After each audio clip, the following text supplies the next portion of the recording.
자, 오늘 말씀의 제목은 지혜자 세 번째 시리즈, 영적인 지혜를 얻어야 산다. 영적인 지혜를 얻어야 산다라는 점으로 함께 살펴보겠습니다.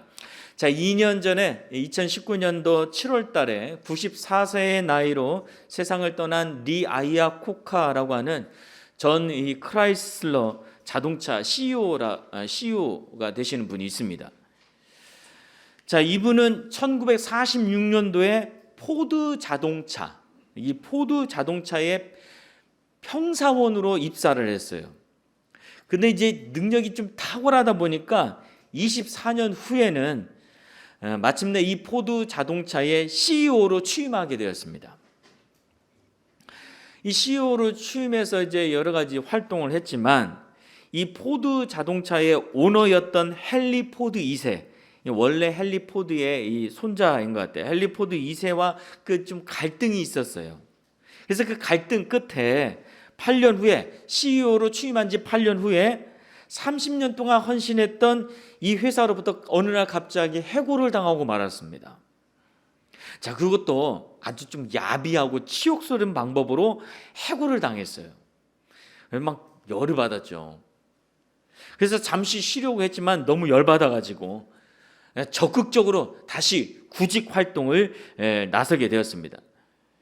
자, 그러자 이 크라이슬러에게, 이 리 아이아코카에게 이 크라이슬러라고 하는 이 자동차에서 CEO로 한번 일해보지 않겠냐 하는 그런 기회가 주어지게 되었어요.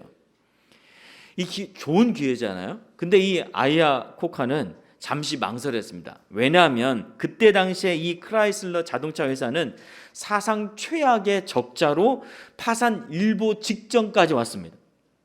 게다가 오일 쇼크까지 일어나가지고 이 오일 값이 이제 올라가다 보니까 2배 이상 뛰다 보니까 대형차 판매 실적이 폭락하게 되었어요.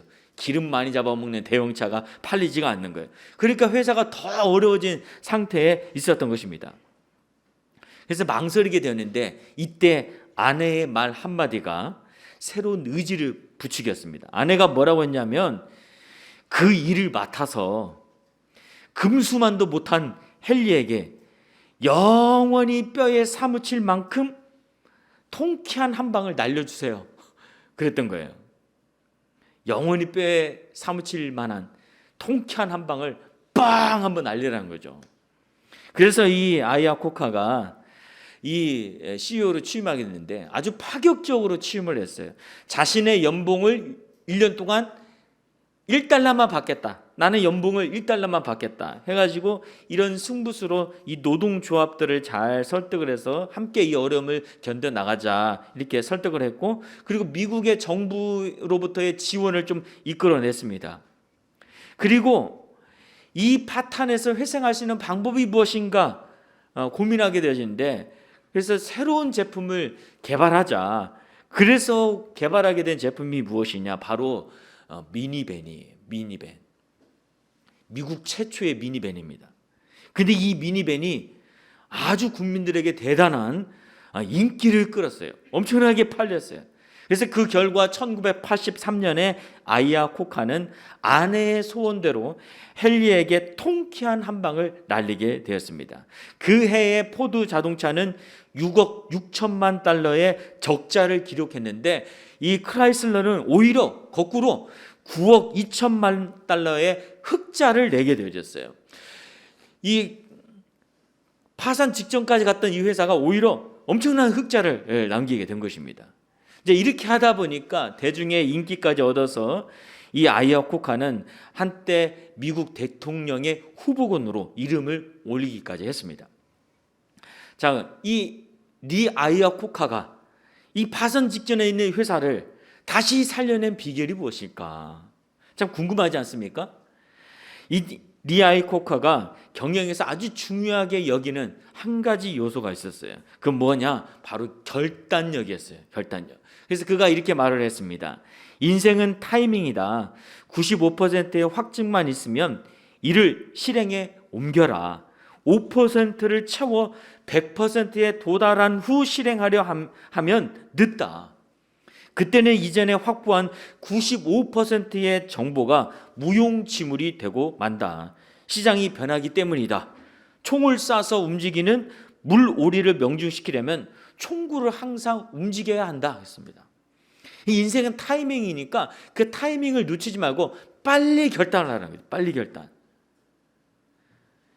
기회를 놓치지 않는 이 과감한 결단이 리 아이아 코카의 재기와 성공의 힘이었다고 얘기를 하고 있습니다. 자, 이와 마찬가지로 다니엘도 살펴보면 비록 어린 나이지만 상당히 결단력 있는 사람이었습니다. 특히 이 다니엘은 우상을 숭배하는 바벨론 땅의 포로로 끌려왔죠. 자, 그럼에도 불구하고 다니엘은 이곳에서 자신이 승리할 수 있는 비결이 무엇일까? 성공적인 삶을 살려고 한다면 어떻게 할 것인가? 그 비결을 잘 아는 자였습니다. 다니엘은 여러분 어떻게 했습니까? 이 아이아 코카처럼 매우 빠르고 과감하게 결단했어요. 결단. 자, 어떤 과감한 결단을 했습니까? 바벨론 왕이나 세상 권력자들의 마음에 들기 위해서 기회주의적으로 아부를 하거나 그들이 시키는 대로 그대로 하는 그런 결단을 했습니까? 아니죠. 그렇게 하지 않았어요. 오히려 다니엘은 어떻게 했습니까? 사람이 아닌 하나님의 마음에 들어야겠다. 하나님의 마음에 들어야겠다. 하나님의 마음에 드는 자로 살기로 결단을 했어요. 그래서 그는 뜻을 정하여 왕의 음식과 포도주를 거부했죠. 그리고 이것을 통해서 자신의 신앙을 드러냈고 하나님이 살아계시다는 것을 티내기 했습니다. 제가 지난주에 티내기 얘기했잖아요. 자, 물론 이 과정에서 다니엘은 무조건적으로 거부하고 무조건적으로 반항한 것은 아니에요. 매우 지혜롭게 부드럽게 접근을 해서 환관장을 설득하였고 채식으로 승부수를 띄웠습니다. 여러분, 그 결과 어떻게 되었습니까? 하나님의 은혜로 다른 사람들보다 더 아름답고 건강한 모습을 가진 자가 되었습니다. 또한 어떻게 되었습니까? 지혜와 총명이 10배나 나은 자가 되었어요. 결국 다니엘이 가장 밑바닥 인생인 포로의 신분임에도 불구하고 성공할 수 있었던 비결은 무엇이냐? 하나님을 위한 과감한 결단이라는 거죠. 그 결단을 통해서 진짜 신앙인이 무엇인가를 티내게 한 거예요. 여러분, 왜 이것이 중요할까요? 왜 이런 하나님을 위한 결단과 진짜 신앙인다운 모습을 티내게 하는 것이 중요할까? 여러분, 그것은 바로 우리가 하나님을 위해서 결단을 하고 우리의 신앙을 숨기지 않고 지혜롭게 티내게 하면 하나님은 세상이 줄 수 없는 것을 우리에게 허락해 주시기 때문에 그렇습니다. 하나님만 줄 수 있는 것을 우리 신앙인들에게 주시는 거예요. 그래서 우리가 지난주에 살펴봤던 다니엘서 1장 17절 말씀 한번 같이 읽어볼까요? 시작. 하나님이 이 네 소년에게 학문을 주시고 모든 서적을 깨닫게 하시고 지혜를 주셨으니 다니엘은 또 모든 환상과 꿈을 깨달아 알더라 하겠습니다. 하나님이 먼저 이 다니엘에게 주셨던 것은 세상 학문과 서적을 깨닫게 하는 일반적인 지혜를 주셨죠. 근데 이것이 끝이 아니었어요. 하나님은 한 가지를 더 주셨어요. 그것이 무엇입니까? 영적인 지혜죠. 모든 환상과 꿈을 깨달아 아는 영적인 지혜예요. 다른 말로 생각해보면 영적인 은사를 허락해 주셨어요. 이 영적인 지혜, 이 영적인 은사는 세상이 줄 수 없잖아요. 세상에서 얻을 수가 없어요. 오직 하나님만이 하나님을 믿는 사람들에게 주시는 선물이잖아요. 그런데 바로 이 영적인 지혜가 세상이 해결할 수 없는 일들을 해결하고 세상이 피할 수 없는 그 위기를 기회로 바꾸어서 놀라운 승리와 성공을 이루어내는 키가 된다는 것입니다. 자, 어떻게 그런 키가 되었는지 오늘 말씀을 통해서 한번 살펴보기를 원합니다. 자, 느부갓네살 왕이 즉위한 지 2년이 되었다고 1절에 얘기하고 있습니다. 자, 아무래도 예전에는 나라를 이미 그 왕으로 즉위하기 전부터 부왕을 대신해서 왕으로 이렇게 다스리고 있다가 부왕이 죽고 난 다음에 정식으로 왕이 즉위식을 하는 경우가 많았습니다. 그렇기 때문에 이미 예전부터 다스리고 있다가 이제 진짜 왕으로 즉위한 다음에 2년이 지난 때라고 여겨져요. 자, 정식으로 왕이 되었으니까 나라를 다스리는 것들에 대해서 더 많은 생각과 고민이 있었을 것입니다. 자, 그런데 바로 그때 아주 매우 심상치 않은 꿈을 꾸게 되었습니다. 너무 꿈이 강렬하고 난해해서 밤잠을 이루지 못할 정도로 큰 번민과 두려움이 몰려왔어요. 우리도 그러잖아요. 너무나도 생생하고 너무나도 뚜렷한 그런 꿈인데 너무 심상치가 않아. 그럼 어떻게 됩니까? 도대체 이 꿈이 뭘까? 뭐 고민하게 되잖아요. 그래서 이 꿈을 해석하는 사람들을 막 찾기도 하고 뭐 인터넷으로 찾아보기도 하고 그러잖아요. 그래서 이 느부갓네살 왕도 이 자신의 꿈에 대해서 자문을 구하던 이 박수와 술사들을 불렀어요. 그 유명한 박수와 술사들을 불렀습니다. 이 고대 근동 지방에서는 꿈을 매우 중요하게 여겼습니다. 옛날 사람일수록 더욱 그러잖아요. 특히 이 왕의 꿈은 미래를 계시하는 것이다라고 여겼기 때문에 이 느부갓네살 왕은 이 심상치 않은 이 꿈이 정말 그냥 꿈이 아니다 생각해서 꿈 해석에 정통한 사람들을 불렀어요. 그리고 그런 사람들 가까이 둔 거죠. 자, 그런데 이 느부갓네살 왕이 예전과는 다른 아주 파격적인 요구를 했습니다. 자, 5절과 6절 말씀 보면 왕이 갈대아인들에게 대답하여 이르되 내가 명령을 내렸나니 너희가 만일 꿈과 그 해석을 내게 알게 하지 아니하면 너희 몸을 쪼갤 것이며 너희의 집을 거름더미로 만들 것이요 너희가 만일 꿈과 그 해석을 보이면 너희가 선물과 상과 큰 영광을 내게서 얻으리라. 그런즉 꿈과 그 해석을 내게 보이라 하니 그랬습니다. 보통은 내가 꿈꾸면 이런 꿈인데 이게 무슨 의미야 이렇게 말하는데 오히려 이 느부갓네살은 내가 꾼 꿈이 뭔지 먼저 알아맞혀 봐라. 그러면 너희의 해석도 내가 옳은 줄 알고 받아들이겠다 그랬어요. 근데 내가 꾼 꿈을 알아맞히지 못하면 너희 몸을 쪼개서 죽이고 너희 집을 완전히 파괴하겠다 이렇게 엄포를 놨습니다. 반면에 꿈도 맞추고 해석도 해내면 엄청난 이 상급을 주겠다 했던 것 같아요. 왜 이런 제안을 했을까요?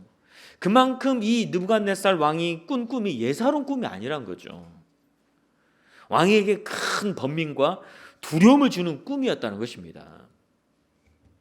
자, 근데 여러분 생각해 봅시다. 어느 누가 다른 사람이 꾼 꿈을 알아맞힐 수 있겠습니까? 그럴 사람이 없잖아요. 그래서 11절에 보면은 이렇게 술사들이 얘기했습니다. 왕께서 물으신 것은 어려운 일이라 육체와 함께 살지 아니하는 신들 외에는 왕 앞에 그것을 보일 자가 없나이다 한지라 했습니다. 왕의 꿈을 알아내는 것은 신 외에는 불가능하다는 거죠.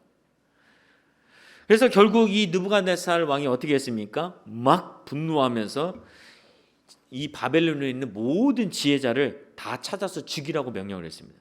그래서 다니엘과 다니엘의 친구들도 모두 죽임을 당할 위기에 처하게 됐어요. 근위 대장이었던 아리옥이 실제로 다니엘을 죽이려고 찾아왔습니다. 자, 그런데 놀랍게도 다니엘은 이때도 아주 매우 탁월한 지혜를 발휘해서 결국 왕의 꿈을 알아내고 그리고 그 의미를 잘 해석하여서 자기 자신은 물론 이 바벨론에서 활동하는 모든 지혜자들의 생명까지 구하게 되어졌어요. 그리고 바벨론 위에 우뚝 서게 되었다는 겁니다. 자, 그러면 여러분 왕의 꿈을 어떻게 알게 되어졌을까? 왕의 꿈을 신만이 가능하다고 얘기했는데 그 왕의 꿈을 어떻게 알게 되어졌을까? 여러분 어떻게 알게 되었습니까? 하나님이 주신 꿈과 환상을 깨달아 아는 영적인 은사를 통해서 이 영적인 지혜를 통해서 알게 됐잖아요. 그래서 19절 말씀 보면 한번 같이 읽어보겠습니다. 시작. 이에 이 은밀한 것이 밤의 환상으로 다니엘에게 나타나 보이매 다니엘이 하늘에 계신 하나님을 찬송하니라 했습니다. 예, 그 환상을 통해서 알게 됐어요. 영적인 지혜와 은사를 통해서 알게 된 거죠. 그래서 다니엘이 이 꿈을 알아내고 해석을 할 때 왕에게 이렇게 말을 합니다. 27절 28절 말씀 보면 다니엘이 왕 앞에 대답하여 이르되 왕이 물으신 바 은밀한 것은 지혜자나 술객이나 박수나 점쟁이가 능히 왕께 보일 수 없으되 오직 은밀한 것을 나타내실 이는 하늘에 계신 하나님이시라. 그가 느부갓네살 왕에게 후일에 될 일을 알게 하셨나이다. 왕의 꿈 곧 왕의 침상에서 머릿속으로 받은 환상은 이러하니라 라고 했습니다. 이런 무자비한 왕에게 이것을 알게 한 분은 하나님이다. 그리고 하나님이 또한 너에게 이런 꿈을 주셨다. 미래를 알게끔 하기 위해서 이렇게 얘기를 했어요. 그렇게 하니까 너무나도 잔혹하기가 그지없는 느부갓네살 왕이 그 모든 이야기를 듣고 해석을 듣고 어떻게 반응을 했습니까? 46절 47절 우리 한번 같이 읽어보겠습니다. 시작. 이에 느부갓네살 왕이 엎드려 다니엘에게 절하고 명하여 예물과 향품을 그에게 주게 하니라. 왕이 대답하여 다니엘에게 이르되 너희 하나님은 참으로 모든 신들의 신이요 모든 왕의 주제시로다. 내가 능히 이 은밀한 것을 나타내었으니 내 하나님은 또 은밀한 것을 나타내시는 이시로다 했습니다. 왕이 포로에게 엎드려 절을 했어요. 그리고 네가 믿는 하나님만이 진정한 신이시다. 모든 왕의 주제시다라고 그 하나님을 높이게 되어졌습니다. 또 48절 49절에 보면 왕이 이에 다니엘을 높여 귀한 선물을 많이 주며 그를 세워 바벨론 온 지방을 다스리게 하며 또 바벨론 모든 지혜자의 어른을 삼았으며 왕이 또 다니엘의 요구대로 사드락과 메삭과 아벳느고를 세워 바벨론 지방의 일을 다스리게 하였고 다니엘은 왕궁에 있었더라 했습니다.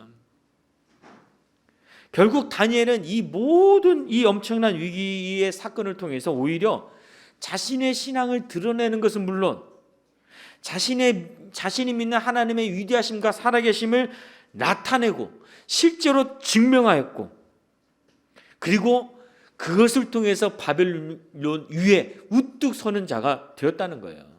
우리말로 생각하면 성공한 거예요. 출세한 거예요. 위기를 기회로 바꿔서 이 아이야 코카처럼 엄청난 성공을 이뤄낸 것입니다. 이 모든 것들을 정리해 보면 결국 이 모든 되어진 일들이 여러분 어떤 지혜로 되어진 것을 우리가 알 수가 있습니까? 학문과 서적을 깨닫는 그 일반적인 세상의 지혜로 되어진 것입니까? 아니죠. 절대로 아니잖아요. 무엇으로 된 겁니까? 하나님이 주신 영적인 지혜죠. 이 영적인 은사예요. 만약에 이 영적인 지혜와 은사가 다니엘에게 없었고 단지 다른 사람들보다 10배나 뛰어난 그런 다니엘이었다고 한다면 다니엘도 이 위기를 벗어날 수 없었을 거예요. 그러지 않습니까? 근데 이 위기를 벗어나게 된 이유가 무엇입니까? 하나님이 주신 영적인 지혜, 이 영적인 은사 때문인 거잖아요. 그래서 그것을 통해서 자기 자신은 물론 바벨론에 있는 모든 지혜자들의 생명까지 살리고 하나님의 살아계심, 하나님의 위대하심을 완벽하게 이 바벨론 땅에서 티내게 한 거예요. 나는 이런 신앙이다. 내가 믿는 분이 이런 분이시다라는 것을 완벽하게 드러낸 것이죠. 여러분 세상에 지혜는 한계가 있어요. 아무리 많은 지식과 뛰어난 실력을 가지고 있어도 결국 해결할 수 없는 것들이 너무 많이 있습니다. 그러나 여러분 비록 세상적으로 봐서는 부족하고 뛰어나지 못한 모습 가운데 있다 할지라도 하나님이 주신 이 영적인 지혜를 가진 자는 어떻게 되어집니까? 이 세상을 살려요. 이 세상을 살려요. 모두가 할 수가 없다고 하는 그 위기를 돌파해요. 그리고 나 자신만이 아니라 모두를 이롭게끔 한다는 거예요. 대표적인 이 영적인 지혜가 무엇이냐? 바로 복음이죠. 복음. 우리를 죄에서 구원하시기 위해서 십자가에 못 박혀 죽으신 예수 그리스도의 복음에 대한 지혜는 수많은 사람들을 죽음에서 생명으로 옮기죠. 지옥에서 천국으로 살려내는 아주 놀라운 능력을 갖고 있는 것이 바로 이 복음이에요. 이것이 영적인 지혜인 거죠. 보편적인 영적인 지혜. 그래서 우리 믿는 자들은 다 어떻습니까? 이 복음에 대한 영적인 지혜를 다 경험했고 다 부여받았어요. 우리 안에 이 보편적인 영적인 지혜가 다 있어요. 사람을 살리기 위해서는. 그래서 복음이 중요한 것이, 복음을 전하는 것이 중요한 것이죠. 근데 이것이 끝이 아니죠. 하나님은 우리 모든 믿는 자들에게 또 무엇을 주셨느냐? 나 자신과 공동체와 이웃을 세우기 위한 은사를 주셨어요. 이 영적인 지혜를 선물로 주셨어요.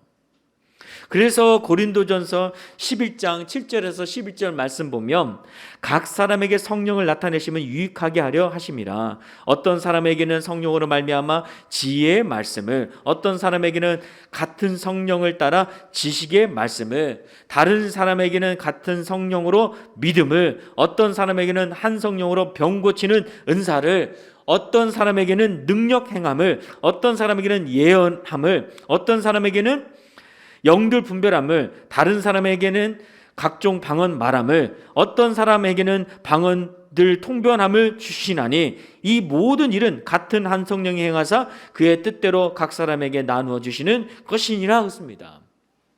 여기에 열거된 은사들을 성령께서 그 뜻대로 각 사람들에게 다 나눠주신다고 했어요. 그 나눠주시는 이유가 무엇입니까? 그 각자가 가진 이 성령의 은사를 통해서 서로 유익하게끔 하기 위해서, 서로 우리의 유익을 위해서 주셨다는 거예요. 그러므로 여러분, 하나님께서 우리 각자에게 주신 은사가 무엇인지 알아야죠. 내가 받은 은사가 뭔가 알아야죠. 여기서 착각하지 말할 것은 내가 태어나면서부터 잘하는 것이 이 은사가 아니에요. 하나님을 잘 믿고 하나님을 잘 의지하는 가운데 성령을 통해서 주신 은사가 은사지, 나는 몰래 음악을 잘하니까 이것이 나의 은사다, 또 나는 이거를 잘하니까 나의 은사다, 그렇게 생각하면 안 됩니다. 그래서 성령께서 주신 은사가 무엇인지 알고 그것을 개발하고, 그리고 그것을 개발하기 위해서 훈련하게 되어지면 나 자신과 서로를 유익하게 하는 영적인 지혜가 사용되어지는 거죠. 그때 이 영적인 지혜가 그때 사용되어지는 거예요. 자, 그렇다면 여러분, 우리는 어떻게 해야 하나님이 주신 영적인 지혜와 은사를 발견하고 그것을 개발해서 정말 필요한 때, 적절한 때 사용할 수 있을까요? 어떻게 해야 이것을 개발하고 잘 사용할 수 있을까? 자, 오늘 말씀 17절 18절 말씀 보면 이렇게 되어 있습니다. 한번 같이 읽어보겠습니다. 시작. 이에 다니엘이 자기 집으로 돌아가서 그 친구 하나냐와 미사엘과 아사랴에게 그 일을 알리고 하늘에 계신 하나님이 이 은밀한 일에 대하여 불쌍히 여기사 다니엘과 친구들이 바벨론의 다른 지혜자들과 함께 죽임을 당하지 않게 하시기를 그들로 하여금 구하게 하니라 했습니다. 다들 마스크를 쓰고 계시가지고 그냥 입을 딱 다물고 계시네. 제가 전에도 얘기했잖아요. 말씀을 읽을 때는 같이 읽어야, 소리내어 읽어야 그 말씀의 능력이 더 있다고 했죠. 왜 같이 읽자고 하겠습니까? 중요한 말씀이니까 같이 읽자고 했잖아요. 다시 같이 한번 읽어보겠습니다. 자, 여러분만 읽어보겠습니다. 시작.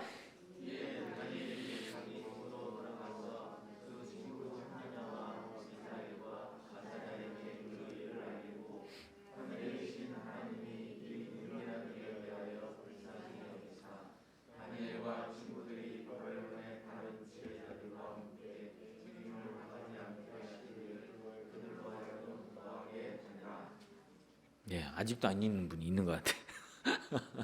집에서도 다 읽으시기 바랍니다. 자, 여기에서 알 수 있는 게 무엇입니까? 어떻게 해야 우리가 영적인 지혜와 은사를 발견하고 그것을 개발해서 정말 필요한 때 적절하게 사용할 수 있습니까? 어떻게 해야? 바로 구하게 하니라. 기도잖아요. 기도. 여러분, 영적인 지혜와 은사는 기도라고 하는 이 환경을 통해서 주어지고 개발되어지고 활용되어져요. 특히 서로 함께 기도하는 이 합심기도, 중보기도의 현장 속에서 더욱 강하게 나타나요. 사도행전 2장에 나타나는 이 오순절의 마가다락방의 성령의 강림, 그것도 함께 기도할 때 나타났잖아요. 그거 우리 다 경험해봤잖아요. 은사들은 다 언제 나타납니까? 함께 모여 기도할 때 아주 강력하게 나타나는 것을 볼 수가 있어요. 그래서 바울도 이 고린도 교회 성도들에게 이렇게 부탁을 했습니다. 고린도후서 1장 11절 말씀 보면 너희도 우리를 위하여 간구함으로 도우라. 이는 우리가 많은 사람의 기도로 얻은 은사로 말미암아 많은 사람이 우리를 위하여 감사하게 하려 함이라 그랬습니다. 여기서 바울이 자신이 받은 성령의 은사가 어떻게 얻어졌다고 얘기했습니까? 많은 사람의 기도로 얻어졌다고 했어요. 그리고 그 은사를 통해 많은 사람들에게 감사하게끔 한다고 얘기했습니다. 이게 많은 사람의 기도를 통해서 얻은 이 은사를 통해서 활용할 때, 또 기도의 현장에서 활용할 때 많은 사람들이 하나님 감사합니다, 은혜를 주셔서 감사합니다, 이렇게 감사하게 되지는 역사가 나타나게 된다는 거죠. 그래서 다니엘도 느부갓네살 왕에게 시간을 달라고 해놓고 친구인 하나냐와 미사엘과 아사랴에게 기도를 부탁했어요. 그리고 이 위기를 해결할 수 있도록 중보 기도해달라 얘기를 하고 함께 기도한 거죠. 그런데 바로 이 기도의 현장 가운데 하나님께서 나타나셔서 다니엘에게 이 느부갓네살의 꿈을 알 수 있도록 환상 가운데 보여주셨어요. 그리고 깨닫게끔 하셨습니다. 그리고 이후에 일어나는 모든 미래의 역사까지 바라볼 수 있게끔 해주신 것을 볼 수가 있습니다. 그러므로 여러분, 우리도 기도를 중요하게 여기고 실제로 기도해야 하는 거죠. 그것도 매일 기도를 통해서 하나님을 만날 수 있는 자가 되어야 합니다. 특별히 하나님의 지혜와 은사가 나를 통해 드러날 수 있도록, 나의 이 은사와 지혜를 통해서 하나님이 살아계심을 티내게 할 수 있도록 하나님께 자꾸 간구해야 돼요. 기도해야 돼요. 더욱이 함께 이것을 위해서 중보 기도할 수 있는 자가 되어야 돼요. 만나지 못하면 함께 기도 제목 나누고 서로를 위해서 기도할 수 있는 자가 되어야 한다는 것입니다. 그런데 많은 경우에 많은 신앙인들이 어떻게 기도하냐면 진짜 아무것도 할 수 없는 저 밑바닥까지 떨어지는 위기가 찾아왔을 때 그때서야 하나님 도와주세요 이럴 때가 많아요. 이럴 때가 많아요. 물론 어떤 사람들은 위기가 오면 오히려 아예 기도를 포기하는 사람들도 있어요. 여러분, 왜 이렇게 되어질까요? 왜 이렇게 되어질까요? 그 이유는 바로 기도가 생활화되지 않았기 때문이었습니다. 왜 생활화되지 않았을까요?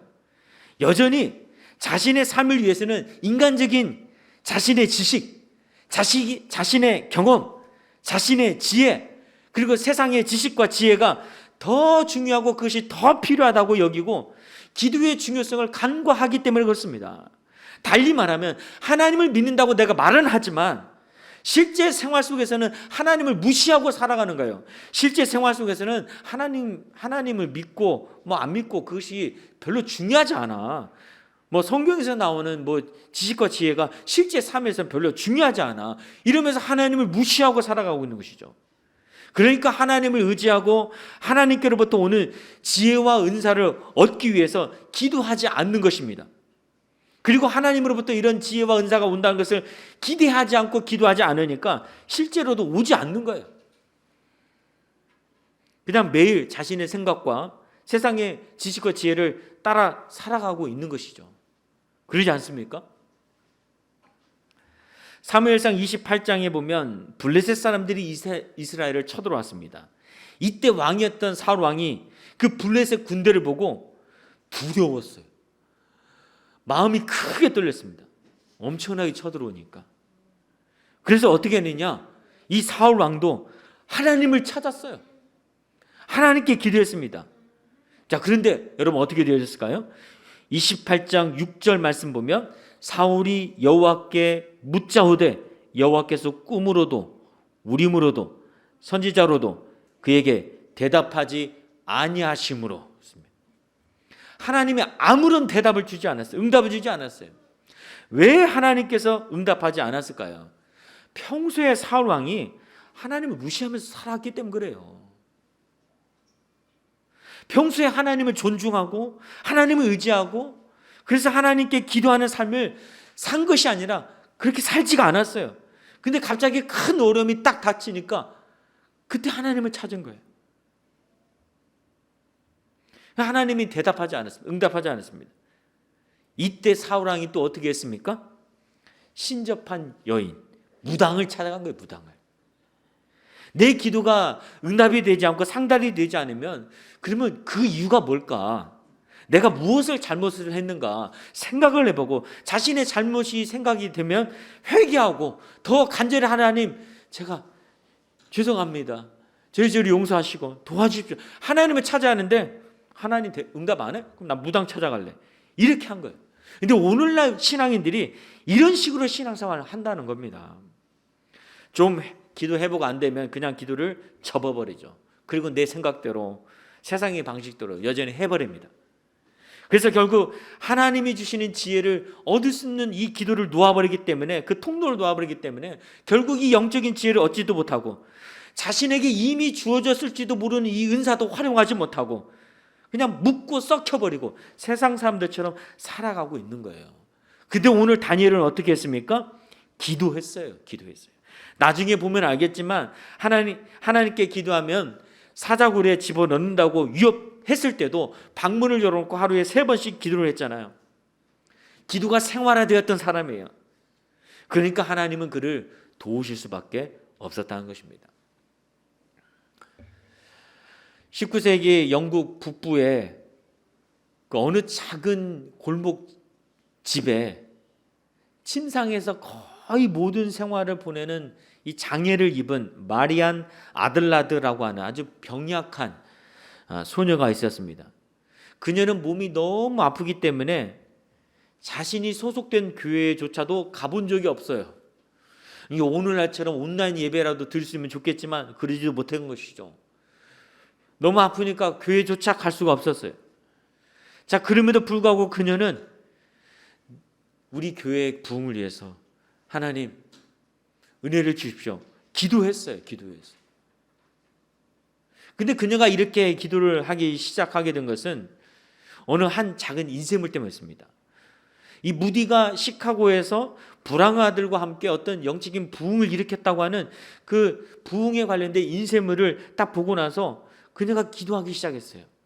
그녀는 무디를 본 적도 없고 만난 적도 없지만은 그 작은 인쇄물을 항상 보면서 베개 맡에 두고 항상 기도하기 시작했습니다. 하나님 아버지, 이 사람을 우리 교회에도 보내주세요.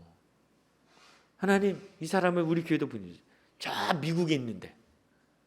그러던 어느 날 무디가 영국에 부흥회가 아닌 그냥 잠깐 쉬려고 여행의 목적으로 이 영국을 방문하게 됐습니다. 근데 또 놀랍게도 이 소녀가 소속된 교회의 목사님 레시라고 하는 목사님이 이 무디 목사님을 만나게 된 거예요.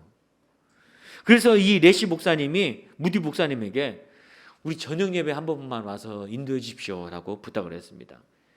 휴가 중이었기 때문에 좀 그랬지만 이 무디 목사님이 하도 애원하니까 이제 동의를 했어요. 자, 이렇게 해서 저녁 예배가 열리던 날 밤 이 무디 목사님이 설교를 마친 다음에 예수님을 영접하고자 하는 자, 예수님을 따르고자 하는 자는 그 자리에서 일어나십시오라고 이 콜링을 요청했어요. 그랬더니 그 자리에서 수백 명이 일어나는 거예요. 일제히 다. 이 무디 목사님이 깜짝 놀랐습니다. 자기가 수많은 집회를 인도해봤지만 이런 경우는 없었거든요. 그래서 청중들이 자기의 말을 잘못 알아들어서 일어났는가 보다, 그냥 일어나라고 하니까 다 일어났는가 보다 이렇게 생각하고 다시 한번 또박 예수님을 믿고 예수님을 따르기를 원하는 사람들은 그 자리에 계속 서 있으십시오라고 다시 한번 얘기했습니다. 그랬더니 서 있던 사람들이 아무도 끔찍하지 않는 거예요. 이렇게 해서 예정에 없었던 집회가 시작이 되었고 그 집회는 그 저녁 예배만으로 끝나는 것이 아니라 열흘 동안 지속이 되어졌어요. 놀라운 부흥이 일어났어요. 그리고 수백 명의 영혼이 하나님께로 돌아오게 되었습니다. 무디 목사님은 도대체 어떻게 이런 일이 일어날 수 있는가, 도대체 무슨 일인가 알고 싶었어요. 그래서 왜 이런 일이 여기에 일어나는지 조사를 하기 시작했는데 결국에는 침상에 누워서 지낸 이 소녀가 아주 오래전부터 어떤 문헌에 보면 한 10년 전부터 기도했다고 하는 내용도 있습니다. 아주 오래전부터 기도를 결단하고 그 기도를 지속하게 되었다는 사실을 알게 되어졌습니다. 여러분, 이것이 지속적인 기도의 힘이에요. 이것이 진정한 지혜인 거죠. 성령의 강력한 은사인 거예요. 하나님은 우리에게 이런 지혜와 은사를 주시기를 원하시는 것입니다. 사랑하는 성도 여러분, 우리의 삶에 아무리 전혀 생각지 못한 이 어려움과 위기와 아픔이 찾아온다 할지라도 나는 세상 사람들처럼 쓰러지거나 절망하지 하는 것이 아니라 이 모든 것을 나는 돌파하고 싶다, 이런 마음이 있으십니까? 그렇다면 여러분, 이 다니엘처럼 우리는 기도해야 합니다. 다니엘처럼 위기를 기회로 바꾸고 승리와 성공을 이루는 것은 물론 많은 사람들에게 좋은 영향을 끼치고 하나님은 살아계신다고 티내게 할 수 있는 그 길이 무엇이냐? 하나님의 영적인 지혜와 은사를 받을 수 있는 그 통로인 기도를 붙잡아야 하는 거예요. 붙잡아. 오늘 우리에게도 이 다니엘이 받았던 영적인 지혜와 은사가 필요합니다. 어느 시대보다도 정말 필요하다고 생각이 들었죠. 근데 여러분, 이 영적인 지혜와 은사가 어떤 환경을 통해서 우리에게 전달이 된다고 했습니까? 공급된다고 했습니까? 기도라고 했어요. 기도. 따라서 여러분, 오늘 우리는 아무리 힘들고 어려워도 하나님을 향한 이 기도의 손을 내려서는 안 돼요. 더 높이 올려야 하는 거죠. 더 많이 펼쳐야 하는 거예요. 그러면 하나님께서 하늘을 여시고 이 세상이 줄 수 없는 영적인 지혜를 우리에게 공급해 주십니다. 공급해 주십니다. 그리고 그 지혜를 잘 활용할 수 있도록 우리에게 은사를 또한 허락해 주셔요. 그리고 반드시 하나님의 때에 승리케 하십니다. 성공케 하시는 거죠. 그러므로 여러분, 코로나19로 우리의 손과 발이 묶여있는 이때에 여러분의 가정에서 또 여러분의 작은 골방에서 기도하는 것을 멈추지 마십시오. 뭐 예배도 제대로 드리지 못하는데 뭐 기도할 이유가 있겠나, 뭐 그렇게 생각하지 마십시오. 기도를 멈추지 마시고 계속 기도할 수 있기를 바랍니다. 특별히 그 기도 가운데 하나님, 내가 이 어려움과 이 시대의 어려움을 이겨나갈 수 있는 하늘의 지혜를, 영적인 지혜를 공급해 주십시오. 그리고 이것들을 잘 활용할 수 있는 은사를 또한 나에게 허락해 주십시오. 이렇게 간구할 수 있기를 간절히 바랍니다. 그래서 그 지혜와 은사로 다니엘처럼 자기 자신은 물론 수많은 사람들을 살리고 이 세상 가운데 우뚝 서서 하나님의 살아계심을 드러내는 그런 진정한 지혜자가 되시기를 간절히 소망합니다. 아멘. 이게 진짜 우리 필요해요. 왜냐하면 지금 교회가 많이 땅바닥에 떨어져 있잖아요. 하나님의 살아계심을 드러내기 위한 지혜자가 필요한 거예요. 그 지혜자를 위해서 우리가 첫 번째로 할 것은 기도의 자리로 나가는 것입니다. 그런 저와 여러분 되시기를 지금으로 축복합니다. 아멘. 자, 우리 말씀 생각하면서 함께 찬양하고 기도하기를 원합니다.